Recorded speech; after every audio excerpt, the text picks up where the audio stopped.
Selamat pagi, kembali lagi di kanal YouTube saya. Semoga teman-teman selalu dalam kondisi sehat ya.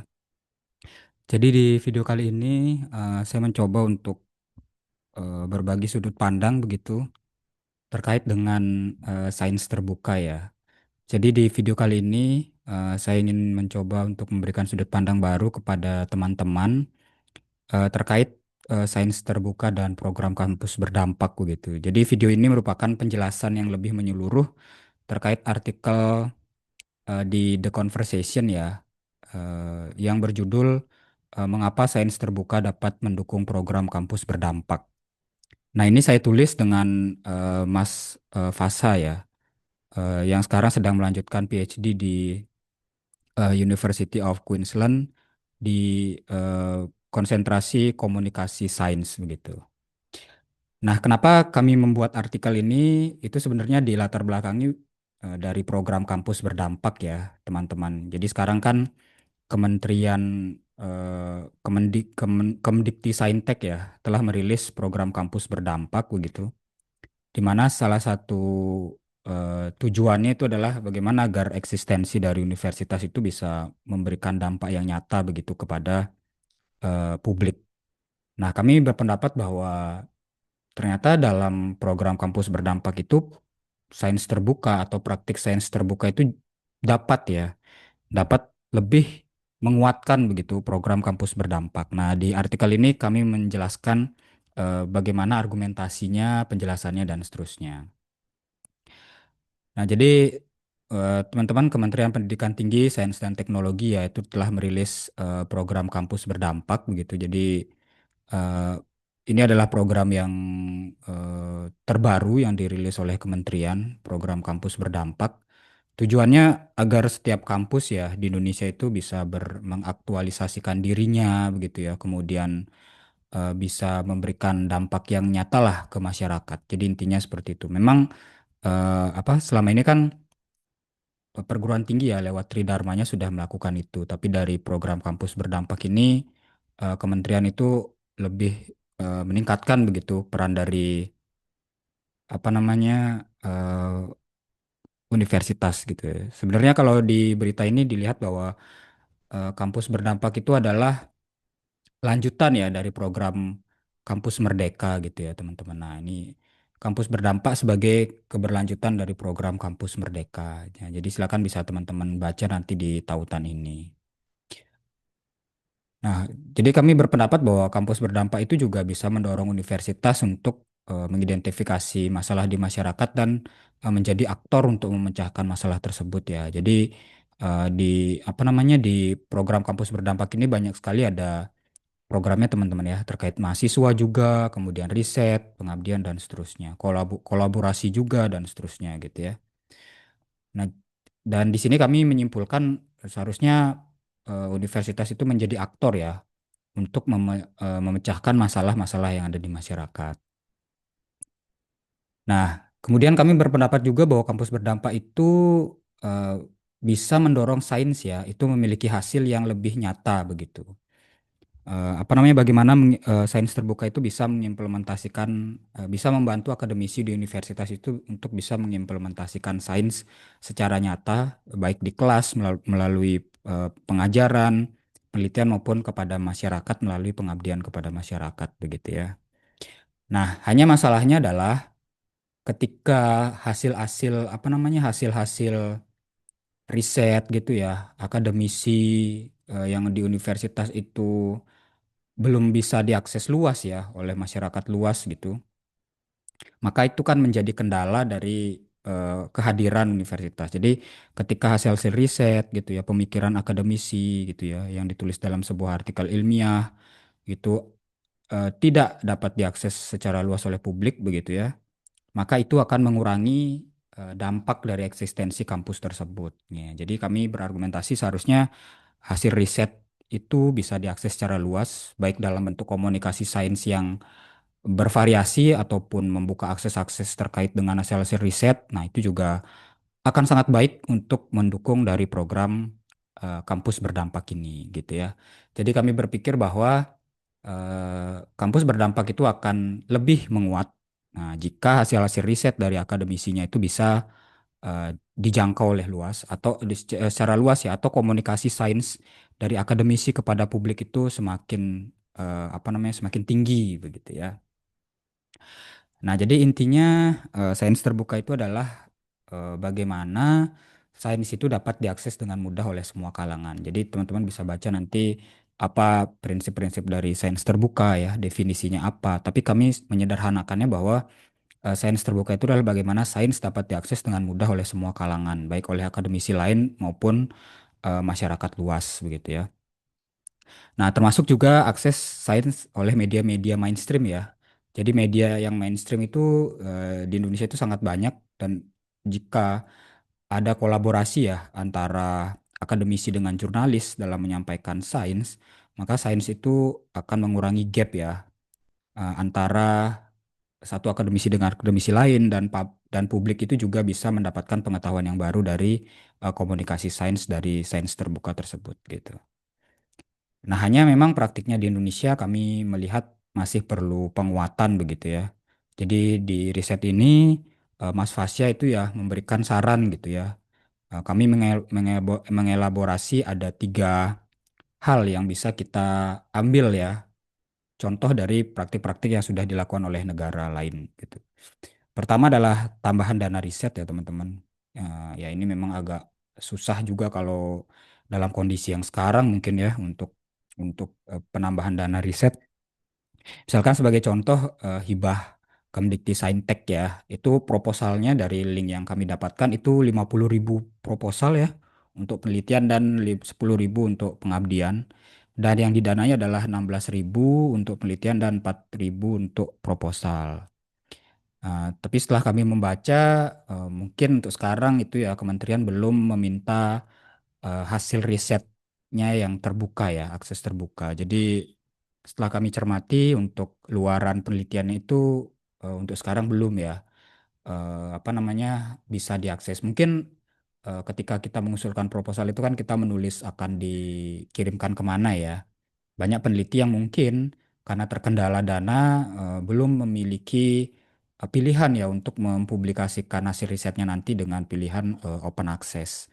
Padahal secara logika kami berpikir bahwa riset-riset atau kegiatan penelitian ya yang didanai oleh publik ya, menurut kami itu seharusnya apa namanya, luarannya itu bisa diakses secara terbuka. Ya ini memang kondisi yang ideal, tapi kami juga memahami bahwa ini adalah praktik yang baru di Indonesia dan kita perlu lebih banyak upaya ya untuk menuju eh, bagaimana agar hasil riset dari pendanaan publik itu bisa diakses semuanya secara terbuka oleh publik. Nah, salah satu contohnya itu ada di Australian Research Council ya, teman-teman ya. Nah, ini dari ARC itu seluruh hasil riset yang didanai itu harus harus terbuka oleh publik begitu. Nah, ini ada linknya.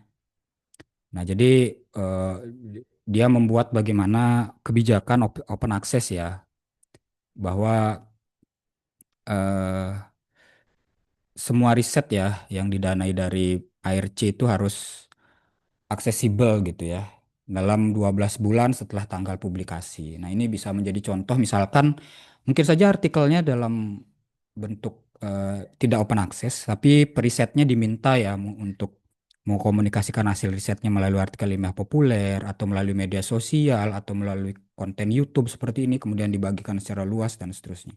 Jadi meskipun luaran penelitiannya dalam bentuk artikel ilmiah belum bisa open access ya, tapi kan kita bisa mendorong akademisi itu untuk mengkomunikasikan hasil risetnya dalam berbagai bentuk ya.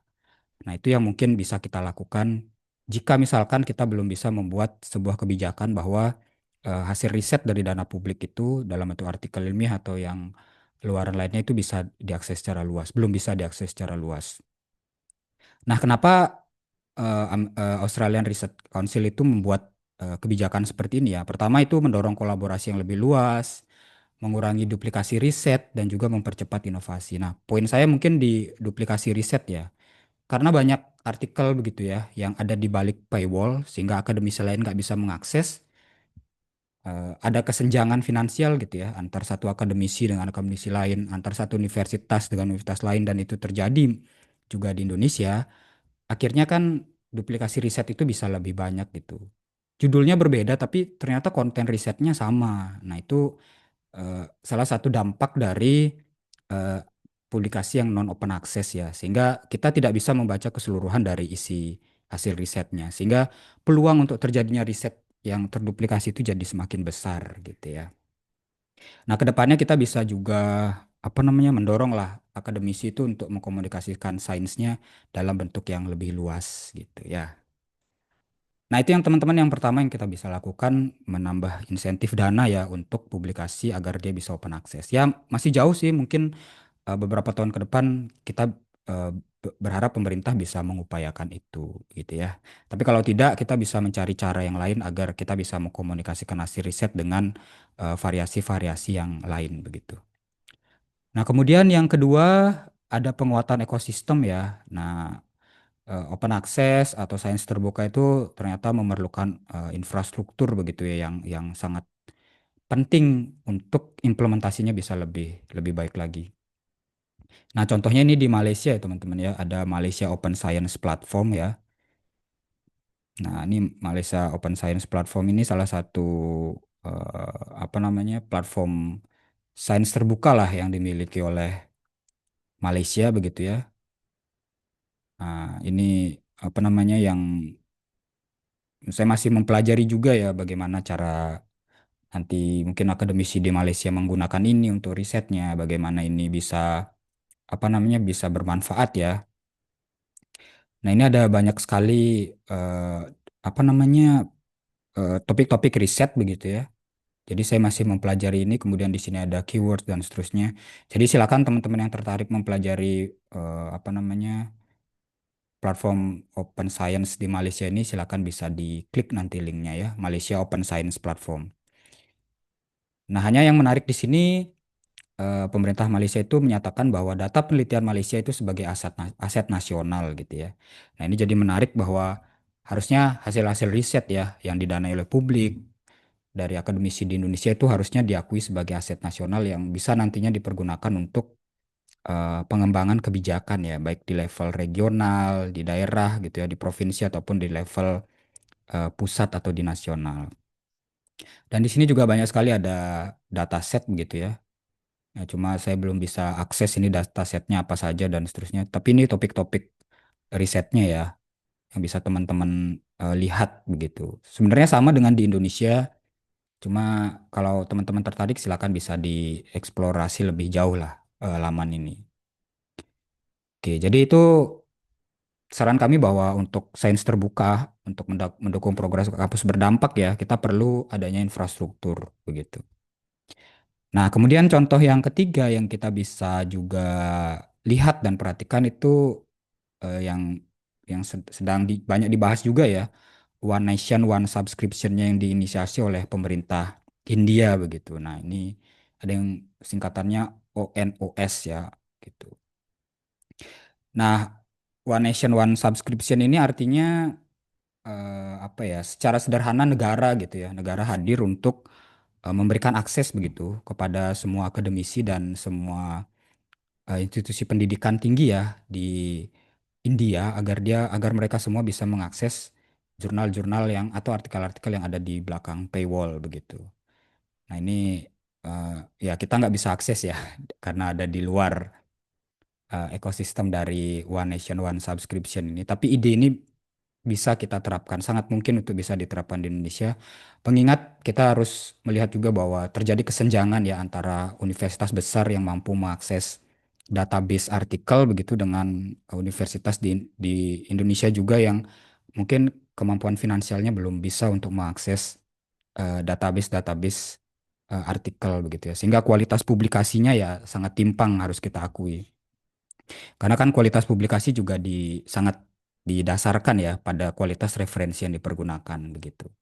Nah, One Nation One Subscription ini tujuannya untuk kami berpendapat tujuannya untuk mengurangi kesenjangan ya, gap knowledge gap gitu ya antara satu akademisi yang berasal dari institusi yang finansialnya tinggi begitu dengan akademisi lain yang berasal dari institusi yang mungkin saja finansialnya belum belum cukup begitu untuk bisa mengakses artikel-artikel yang ada di paywall, di belakang paywall begitu.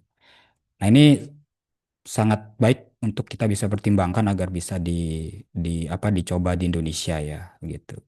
Jadi silakan teman-teman yang mungkin bidangnya tertarik juga dengan sains terbuka, mempelajari sains terbuka, jadi One Nation One Subscription ini bisa teman-teman baca ya di menu introduction-nya, background-nya, kemudian bagaimana cara kerja dari ekosistem One Nation One Subscription ini, jadi sangat menarik untuk kita pelajari lah. Nah, jadi dengan tiga itu ya, dana insentif untuk open access, ekosistem sains terbuka, infrastrukturnya, dan juga apa namanya akses langganan jurnal secara nasional ya. Nah, kami berpendapat bahwa sains terbuka itu bisa meningkatkan program dari kampus berdampak begitu. Karena kalau tidak ada akses ya terhadap hasil riset, nah, akan sulit ya bagi kita untuk menerapkan sains itu secara nyata gitu. Jadi akademisi lain itu sebenarnya kan kalau kita buat penelitian di suatu daerah gitu ya, kalau kita bisa publikasikan secara terbuka, akademisi lain di daerah lain itu kan bisa melihat hasil riset kita ya, kemudian mengimplementasikannya di tempatnya dia begitu. Sehingga replikasi risetnya itu bisa lebih luas dan tidak terjadi duplikasi riset yang sama. Kita kan berharap riset itu selalu dikembangkan ya dan tidak mengulang riset dengan topik-topik itu saja begitu. Sehingga pengetahuan kita akan jadi semakin banyak. Dan kami berpendapat kalau sains terbuka itu sangat mungkin untuk mendukung pengembangan satu penelitian juga menjadi penelitian yang lain dan juga mendukung kolaborasi antar peneliti baik dari kampus yang besar begitu ya ataupun kampus yang mungkin ada di daerah begitu di Indonesia sehingga kesenjangan pengetahuan antara akademisi dengan akademisi satu dengan akademisi lain di Indonesia itu bisa kita kecilkan kesenjangannya. Nah, sebenarnya di Indonesia kami juga mengidentifikasi ya teman-teman kalau apa namanya sudah ada program lah yang akan mendukung seperti One Nation One One Subscription itu ya. Nah, oh ini tidak ada ya. Padahal kemarin ada ini kami akses ya. Nah, itu ada Indonesia Akses Tunggal ya, satu jurnal terintegrasi begitu yang menjadi kolaborasi antar berbagai pihak begitu dan sama konsepnya dengan One Nation One Subscription ya yang ada di India gitu.